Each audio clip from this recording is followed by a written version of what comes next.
Šī ir Greisa Rolofa. 2024. gada 13. jūlijā 20 gadus vecā pārgājiena entuziasti kopā ar savu tēvu Jonatanu kāpa lejā no Half Dome Džozemita Nacionālajā parkā, kad pēkšņi debesis atvērās un granīts zem viņas kājām pārvērtās par stikla loksni. Vienu brīdi viņi bija blakus viņam, kāpjot lejā no virsotnes. Nākamajā brīdī viņa slīdēja lejā pa 400 pēdu nogāzi, bez kā pieķerties. Jonatans bezpalīdzīgi metās lejā viņai pakaļ, lūdzot viņai turēties. Hei, es esmu šeit, es tevi mīlu. Dzirdi manu balsi. Es tevi nepametīšu. Tas, kas notika ar Greisu, ir murgs, ko nevienam tēvam nevajadzētu piedzīvot. Un ļauj man tev kaut ko pateikt, viņa nav vienīgā. Šodien mēs aplūkosim 6 traģēdijas, par kurām parki vainoja pārgājējus, bet, kā redzēsiet, patiesība ir daudz aizdomīgāka. Un pievērsiet īpašu uzmanību 5. stāstam. Tas ir tas, kas man nedeva mieru naktīs, jo tas pierāda, ka 15 gadus Nacionālo parku dienestam bija $6 risinājums, lai apturētu bojājēju, un viņi izvēlējās to neizmantot. Laipni lūdzam, ekstrēmā. 2015. gada 14. septembrī, 17:30, Zajona parka reindžeri steidzīgi traucās uz Keyhole kanjona ieeju pie šosejas malas. Debesis bija melnas. Laika apstākļu radars rādīja milzīgu vētru, kas gāza uz kalniem tieši virs viņiem ūdens sienu. Kad viņi ieradās, viņi ieraudzīja 3 bez elpas panikā esošas pārgājējus, kuri kliedza un lūdza viņus doties iekšā. Šie pārgājēji tikko bija pagājuši garām 7 cilvēku grupai, kas vēl atradās iekšā, taču bija jau par vēlu doties iekšā, jo kanjons jau sāka rūkt no plūdu ūdens. Cilvēki iekšā nebija pārgalvīga turistu grupa. Tie bija Valencijas pārgājiena grupa. Viņa vadītājs, Steves Archers, bija policijas seržants ar 21 gadu stāžu. Viņa sieva Linda bija rūpīga pētniece. Viņi ieguva atļaujas ieiet kanjonā dienu iepriekš. Un tajā rītā 7 cilvēki apmeklēja nodarbību par kanjonu pārgājienu drošību un pēkšņi plūdu riskiem. Viņi darīja visu pēc noteikumiem. Aptuveni 13:00. Tajā dienā viņi vēl pēdējo reizi pārbaudīja laikapstākļus. Ziņojumā bija teikts, ka pastāv 40% lietus iespējamība, taču debesis virs Sionas bija spoži zilas un mānīgas. Nebija ne mazākās lietus pazīmes. Tāpēc viņi devās uz kanjona ieeju, gaidot labus laikapstākļus. Keyhole kanjona ieeja ir stāvvieta šosejas malā, 2 jūdžu attālumā no tuvākās reindžera stacijas. Šeit nav mobilo sakaru, nav arī vārtu vai reindžeri, kas stāvētu pie ieejas, kas nozīmē, ka nav iespējams brīdināt cilvēkus, kuri jau atrodas iekšā. Tāpēc nebija iespējams zināt, ka 14:22. Tieši tajā brīdī, kad viņi gatavojās doties iekšā, Nacionālais meteoroloģijas dienests bija izdevis pēkšņi plūdu brīdinājumu tieši tam kanjonam, kurā viņi grasījās ieiet. Atpakaļ apmeklētāju centrā reindžeri pat bija pārtraukuši izsniegt atļaujas, bet pārgājienu dalībniekiem par to nebija nejausmas. Aptuveni 15:37 pārgājienu dalībnieki iegāja kanjonā.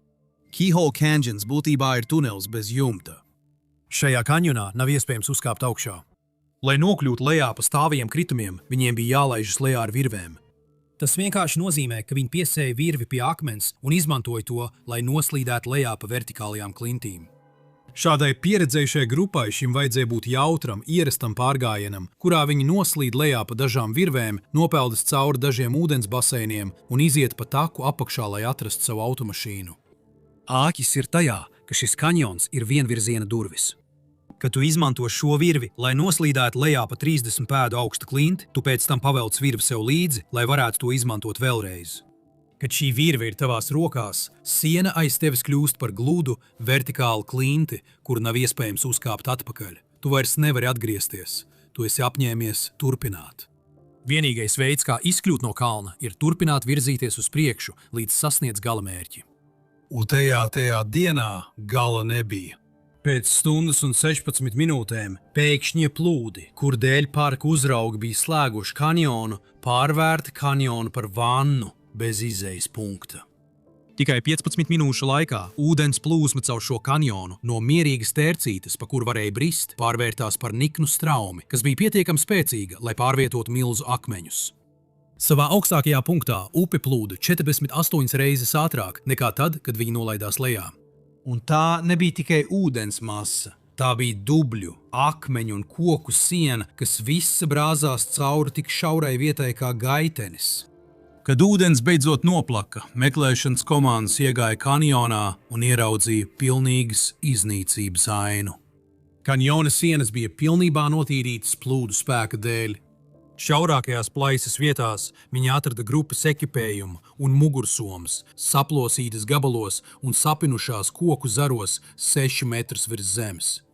Tik augstu bija pacēlies ūdens līmenis.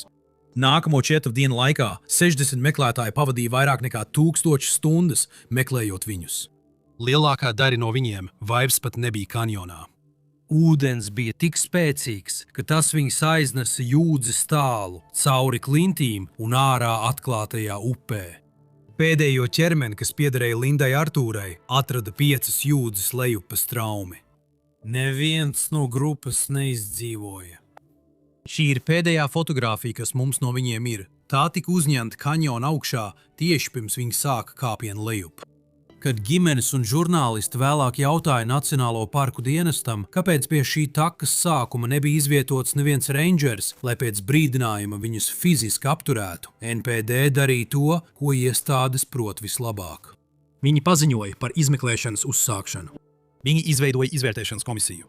Viņi teica, ka eksperti visticamāk sanāks kopā līdz novembra beigām. Viņi runāja par iespējamu kanjonu piekļuvas ierobežošanu, prasību pēc prasmju novērtējumu un uzlabot izglītības programmu ieviešanu. Tas bija 2015. gadā. No šīs pārskatīšanas komisijas nekad nav ticis publiskots galīgais ziņojums. Bet te ir, kā jūs varat saprast, kā Nacionālo parku dienests uztver savu atbildību. Kad parka pārvaldniekam tika uzdots jautājums, vai atļauju sistēmai vajadzēja viņus pasargāt, viņš atzina, ka atļauju sistēma tika izveidota, lai aizsargātu savvaļas dabu, ne obligāti cilvēkus. 7 cilvēki samaksāja maksu, 7 cilvēkiem bija derīgas atļaujas, 7 cilvēkiem tika pastāstīts par risku, un viņi uzticējās sistēmai, ka tā viņus pasargās, ja kaut kas noies greizi. Pie ieejas nebija neviena. Taču cik traģisks šis stāsts arī nebūtu, tas nav tas, kas no šī saraksta lika man negulēt naktīs. Tas nāks vēlāk. Tagad dodamies 22 jūdzes uz ziemeļiem, uz Half Dome, Hosemitas Nacionālajā parkā, un pievēršamies jautājumam, uz kuru Nacionālo parku dienests nekad nav pilnībā atbildējis. Katru gadu tūkstošiem cilvēku dodas pārgājienā uz šo klints sienu. Skaidrā rītā, kad ieleja plešas zem jums, tas ir viens no skaistākajiem skatiem, ko jebkad savā dzīvē redzēsiet. Bet, lai nokļūtu virsotnē, jums jāizdzīvo pēdējie 120 metri. Tā ir gandrīz vertikāla granīta siena. Jūsu vienīgā drošība ir 2 metāla troses, kas piestiprinātas klintī, un plānas koka dēlīšu kājām. 20 gadus vecā Greisa Rolofa tur bija, lai izbaudītu skatus 2024. gada 13. jūlijā. Viņai pat nebija jābūt tur. Viņa un viņas tēvs gadiem ilgi mēģināja iegūt atļauju, līdz beidzot viņa uzvarēja parka ikdienas loterijā, kas ierobežo apmeklētāju skaitu līdz dažiem simtiem cilvēku dienā. Viņi domāja, ka ir laimīgie. Tajā dienā Grace un viņas tēvs Jonathans sasniedz virsotni ap 3:00 pēcpusdienā. Bet, kad viņi sāka baudīt skatu, debesis satumsa. Tuvojās vasaras vētra. Lielākajā daļā turistu vietu Amerikā tas vienkārši nozīmē, ka atpakaļceļā uz savu automašīnu tu nedaudz samirksti. Uz Half Dome tas nozīmē kaut ko sliktāku. Viņi sāk savu nolaišanos lietū. Lietus daudzīja granītu un stabilās stingrās dēļus. Uz Half Dome šie koka dēļi, uz kuriem jūs kāpjat, ir izvietoti ik pēc 10 pēdām. Starp šiem dēļiem nav nekā cita, kā tikai gluds akmens. Greisa bija uzvilkusi pavisam jaunas pārgājienu kurpes. Viņa tās bija iegādājusies tieši šim ceļojumam, uzticoties, ka svaigā gumija viņu pasargās. Taču pavisam jaunas zoles, kas vēl nav iestaigātas, uz slapjiem akmeņiem patiesībā var būt vēl slidenākas. Kad viņa spēra soli spraugās starp 2 dēļiem, viņas kājas pēkšņi izslīdēja. Viņa paskatījās uz savu tēvu un pateica pēdējos vārdus, ko viņas tēvs no viņas vēl dzirdēja. Tēt, mani apavi ir tik slideni. Jonathans izstiepās, lai viņu noturētu, nezinot, ka jau ir par vēlu. Viena brīdi viņa bija šeit. Nākamajā brīdī Greisa pēkšņi paslīdēja pašā kalna virsotnē un nogāzās vairāk nekā 60 metrus lejup, vairākas reizes atsitot galvu pret klints sienu. Viņa piezemējās kalna pakājē ar skaņu, kuru viņas tēvs nekad neaizmirsīs. Jonathans praktiski aizlidoja lejā pa klinti, zvanot 911 un kliedzot lietu. Greisa, es esmu šeit! Es tevi nepametīšu, es tevi mīlu, bet bija jau par vēlu. Greisa Rolofa nomira tajā pēcpusdienā 2024. gada 13. jūlijā. Nāves cēlonis – smags galvas lūzums kritiena laikā. Pēc tam, kad Jonatans nokāpa no tās kalna, viņš sazinājās ar Nacionālo parku dienestu. Viņš vēlējās paziņojumu, atzīšanu, jebko. Parks neatbildēja. Tas nevarēja atbildēt, jo tad tam būtu jāatbild uz jautājumu, ko ir izraisījis katrs incidents pie Half Dome. Daudzās Eiropas valstīs takas, kas ir līdzīgas Half Dome, izmanto tā saukto Via Ferrata sistēmu. Tas ir smalks veids, kā pateikt, drošības siksna. Tā ir īsa virve, ko piestiprina pie troses virs sevis. Ja tu paslīdi, virve tevi notur. Tu apstājies. Tu nekrīti. Tāpat kā drošības josta neļauj tev izlidot cauri vējstiklam, šī virve neļauj tev nokrist 100 vai pat 1000 pēdu dziļumā. Bet, ja tu apmeklēsi oficiālo Nacionālo parku dienesta Half Dome drošības lapu, tu redzēsi ieteikumu valkāt zābakus ar labu potītes atbalstu un cimdus ar stingru satvērienu uz trosēm. Tas arī viss. Vārds iejūks neparādās nereizi. Nav ne ieteikuma, pat neviena teikuma, kas atzītu, ka pastāv sistēma, kas varētu novērst to, ka paslīdēšana pārvēršas par 300 pēdu kritienu. Nekas. Un tas kļūst vēl sliktāk. Pārgājienu dalībnieki, kuri ir kāpuši pa šiem trosēm, apraksta, ka rangeri aktīvi viņiem saka atstāt drošības aprīkojumu mājās. Trosis un stabi, pēc viņa domām, nav paredzēti, lai izturētu kritienu apturēšanas radīto slodzi. Nav nevienas rakstiskas Nacionālo parku dienesta politikas, kas to teiktu, bet ja jūsu oficiālajā drošības lapā nav vietas pat vienam teikumam par aprīkojumu, kas varētu novērst kritienu pārvēršanos nāvē, šis noklusējums pasaka visu. Greisa Rolofa nebija pirmā. Vismaz 25 cilvēki ir zaudējuši dzīvību šajā pēdējā klintsposmā, un lielākā daļa no viņiem nokrita tieši no tās pašas vietas. Kopš 2005 gadu uz pašiem trosēm ir apstiprinātas 15 nāves. Saskaņā ar pētījumiem par līdzīgām trošu sistēmām, vairāk nekā 2/3 no šīm nāvēm izraisīja viens vienkāršs faktors – drošības aprīkojuma trūkums. Citiem vārdiem sakot, vismaz 2/3 no šiem cilvēkiem šodien vēl būtu dzīvi, ja viņi būtu valkājuši vienkāršu drošības iejūgu. Ātra ziņa – katru mēnesi es izveidoju vienu video tikai Patreon atbalstītājiem. Brīdinājumi tur bija. To nekur citur neredzēsi. Ja tas ir tavs stils, saites ir aprakstā. Ja tu domā, ka šī apzinātā palīdzības nesamība beidzas tikai ar politikām, padomā vēlreiz. Jo lielajā kanjonā nav runa tikai par aprīkojumu, bet par kaut ko daudz sliktāku. Kanjons ir viens no 7 pasaules dabas brīnumiem. Tas ir arī viens no bīstamākajiem pastaigu galamērķiem Amerikā laikā no jūnija līdz augustam. Saule ir tieši virs galvas. Patiesais slepkava ir starojošais karstums. Milzīgās kanjona akmens sienas visu dienu uzsūta saules stars un pēc tam izstarotos atpakaļ kā konvekcijas krāsnes. Temperatūra kanjona apakšā ir sasniegusi 120 grādus pēc Fārenheita. Vidējā vasaras dienā tā ir nedaudz virs 100 grādiem. Cilvēka ķermeņa temperatūra ir 98,6 grādi pēc Fārenheita. Tātad, kas notiek, kad 53 gadus veca sieviete no Hudsons, Ohio štatā dodas vairāku dienu pārgājienā ar mugursomu un kanjona apakšā temperatūra sasniedz 115 grādus? Iepazīstieties ar Mišelu Mīderi. Viņa bija skolotāja Svētās Marijas katoļu skolā Hudsonā, Ohio štatā. Kolēģi un vecāki viņu raksturoja kā gādīgu, vienmēr smaidīgu un vienmēr pacietīgu. Pilnīgs pretstats riskētājam. 2021. gada 19. jūnijā Mišela nolēma doties uz Lielo kanjonu kopā ar 5 draugiem vairāku dienu pārgājienā ar mugursomām. Viņai bija atļaujas un viss pārējais, kas nepieciešams. Šī bija sieviete, kura visu darīja pareizi. Bet, kad viņa bija pusceļā kanjonā, karstums sāka viņu ietekmēt. Tieši tur, savu draugu priekšā, Mišela apjuka. Mēs īsti nezinām, kāpēc. Tas varēja būt karstuma dūriens. Varbūt viņi izdzēra mazāk ūdens nekā pārējie. Pie 46 grādiem pēc Celsija pie vainas varēja būt pat viņas sirds. Mēs zinām, ka vienā brīdī viņi gāja kopā ar savu grupu. Nākamajā brīdī viņi klupa. Tad viņi nokrita, pilnīgi bezsamaņā. Viņas grupai nācās pieņemt grūtu lēmumu. Viņi atradās 3000 pēdu dziļumā kanjonā bez jebkādas ēnas. Atgriezties augšā bija gandrīz fiziski neiespējami. Nokļūšana lejā prasītu pārāk ilgu laiku. Tāpēc viņas draugi darīja, ko varēja. 3 viņas draugi turpināja doties lejā kanjonā, meklējot palīdzību. Par laimi, viņi atrada citu grupu ar satelīta telefonu un nekavējoties izsauca palīdzību. Viņu izmisuma zvani sasniedza Nacionālo parku dienestu apmēram 13:15. Rangeri nevarēja reaģēt līdz nākamajai dienai. Uz brīdi aptveriet to. Sieviete ir bezsamaņā, lielā kanjona apakšā, un viņas draugi ir izsaukuši palīdzību.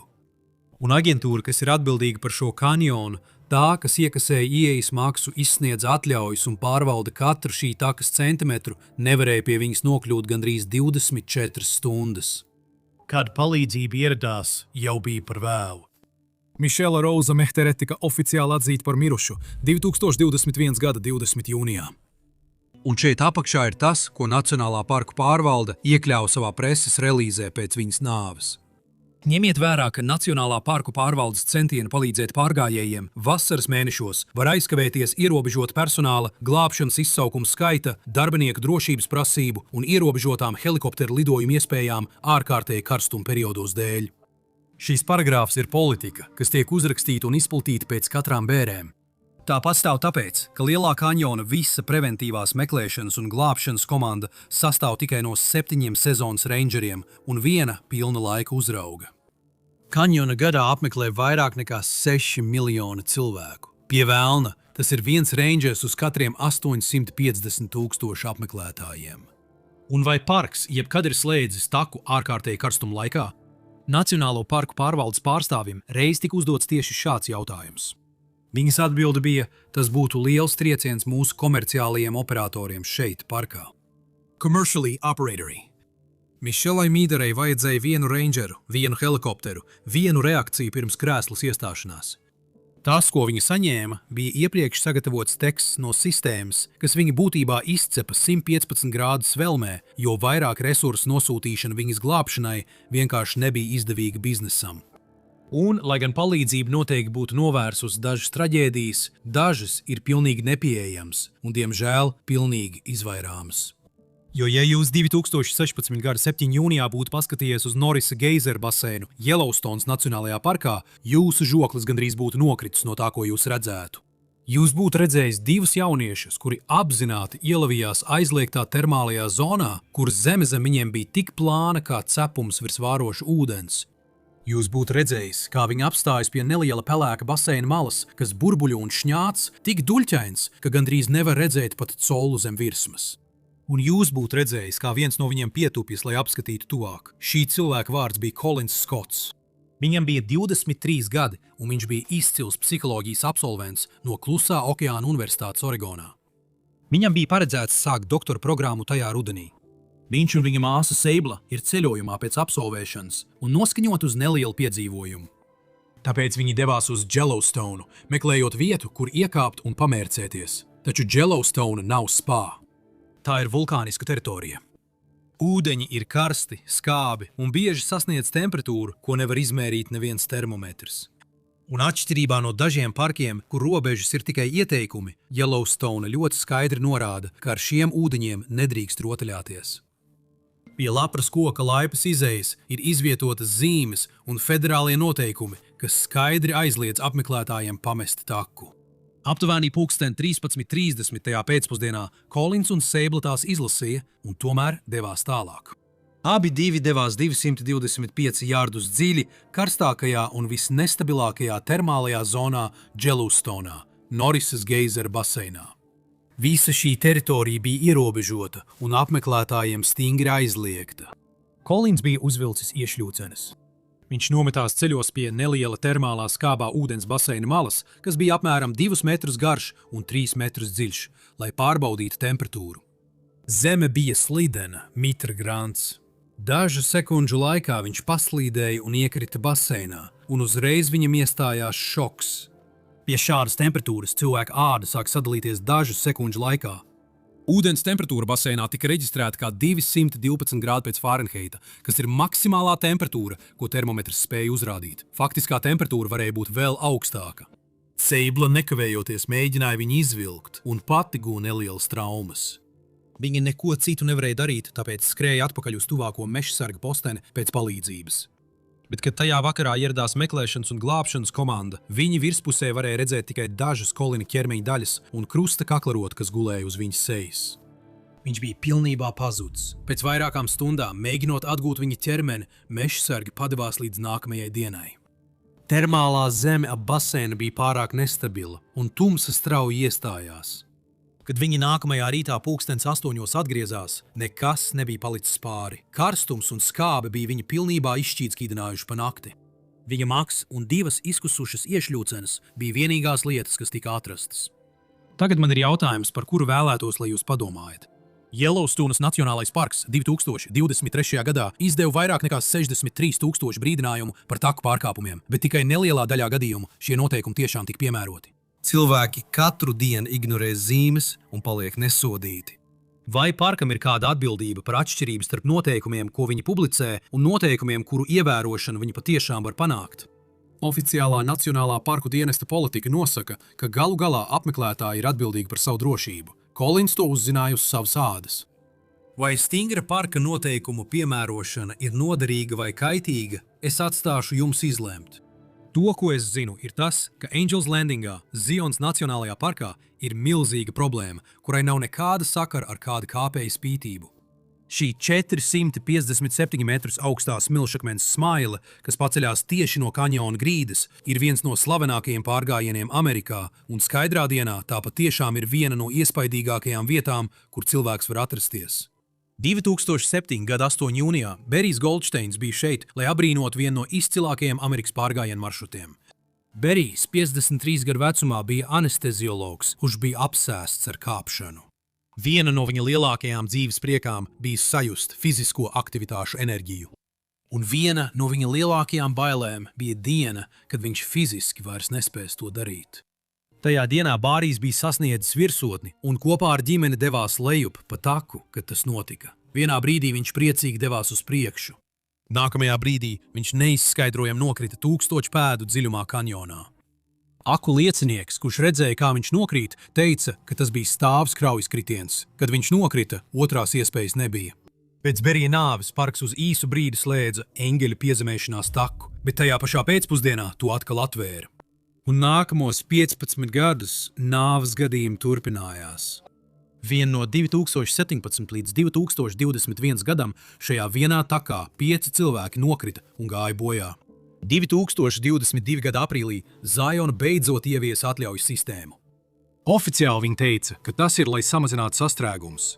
Bet paskatieties uz skaitļiem. Pirms atļaujas nebija retums redzēt 200 cilvēkus, kas sablīvējušies uz šauras smilšakmens dzegas ar 300 metru dziļu krauju abās pusēs. Tad viņi pievienoja $6 loterijas maksu un uzlika vienu rangeru pie Scout Lookout. Rezultāts ir tāds, ka līdz 2026. gadam nav bijis neviena ziņojuma par cilvēkiem, kas nokristu no takas. Pilnīgi neviena. Liek man aizdomāties, ja $6 un viens rangers varēja apturēt cilvēku bojājēju, vai tas nozīmē, ka katru gadu, kad Nacionālo parku dienests ļāva šo taku bez rangera, bija pieejams risinājums, kuru vienkārši neizmantoja. Tā nav resursu problēma. Tā ir izvēle dot priekšroku neierobežotai piekļuvēji pār cilvēku dzīvību. Un izvēle Zions parkā nav vienīgā dīvainā, ko Nacionālo parku dienests pieņēma, jo 2009. gada 23. augustā Akadijas Nacionālajā parkā Meinas štatā viss izskatījās pēc ideālas svētdienas. Debesis bija spilgti, dzidri zilas un gaiss smaržoja pēc sāls un priedēm. Tiem 10 000 cilvēku, kur tajā rītā bija sapulcējušies Ocean Drive piekrastē, tas bija ideāls vasaras noslēgums. Starp viņiem bija Pēteris un Sandra Akselrode. Pēteris, 55 gadi, un Sandra, 51 gads, bija tur kopā ar savu vienīgo bērnu, 7 gadus veco meiteni, vārdā Cleo Dajun Akselrode, kur viņa adoptēja no Korejas, kad viņai bija tikai 4 mēneši. Cleo saviem vecākiem nozīmēja visu. Viņi stāvēja uz milzīgiem granīta akmeņiem, apmēram 200 jardu attālumā no slavenā orientiera, ko sauc par Thunder Hole, 60 pēdas no Klintsmalas un 20 pēdas virs mutuļojošā Atlantijas okeāna. Simtiem jūdžu tālu jūrā plosījās viesuļvētra. Lai gan Meinas debesīs spīdēja saule, vētra dzina milzīgus smagus viļņus krasta virzienā. Parks bija pārgājis augstas gatavības drošības režīmā. Viņi slēdza tuvāko pludmali un skatu platformas. Viņi uzstādīja barjeras un brīdinājumu zīmes. Viņi pat izvietoja 50 parka darbiniekus gar krastu 2 jūdžu garumā, un rangeri staigāja pa klintīm, aicinot cilvēkus atkāpties. Bet okeāns neievēro noteikumus. Tas darbojas tā sauktajos bangojumu ciklos, kā to dēvē zinātnieki. Tu vari vērot, kā 50 viļņi sasniedz krastu drošā 3 metru augstumā un domāt, ka saproti robežu. Bet tik pēc dažām minūtēm vairāki viļņi var saplūst vienā ūdens sienā, kas ir 2 reizes lielāka un nes 10 kārt lielāku spēku nekā iepriekšējie viļņi. Pulkst 11:53, kad akselrodi atradās 18 metrus no krasta, pienāca vilnis, kas pilnībā atšķīrās no visiem iepriekšējiem. Tā bija cieta, zaļa ūdens siena, kas ignorēja 6 metru augstumu virs klintīm un tā vietā metās pa labi, tieši tur, kur stāvēja akselrods un pārējie. Vienā mirklī 7 cilvēki tika aizrauti no granīta klintīm Atlantijas okeānā. Pēteris un viņa meita tika ierauti tieši tajā. Krasta apsardze nekavējoties uzsāka glābšanas operāciju no tuvējās stacijas. Ūdens bija haotisks putu un akmeņu sajaukums. Viņi atrada Pēteri akselrodu pēc tam, kad viņš bija pavadījis 70 minūtes cīnoties, lai noturētos virs ūdens ledainajā ūdenī. Bet Kleo bija pazudusi. Meklēšana turpinājās 3 stundas. Beidzot, helikopters, izmantojot termokameru aprīkojumu, uztvēra 7 gadus vecas meitenes siltumsignālu pusjūdzes attālumā no vietas, kur viņa sākotnēji atradās. Tā bija Kleo. Vilnis viņa bija aiznesis tik tālu. Tika īsi mēģināta reanimācija, taču tas bija veltīgi. Viņas vairs nebija. Jautājums ir acīm redzams. Ja parka vadība zināja, ka tuvojas viesuļvētras radīti viļņi, un viņiem uz vietas bija 50 darbinieki, kāpēc 7 gadus vecai meitenei tika ļauts stāvēt vietā, kur viņi varēja sasniegt vilnis? Kad tika uzdots jautājums, parka vadība sniedz to pašu institucionālo atbildi, ko redzam gandrīz katrā nacionālo parku traģēdijā. Veids, kā padarīt šo parku visdrošāko, būtu neļaut nevienam to izmantot, un tad nekad nebūtu ne traumu, ne nāves gadījumu.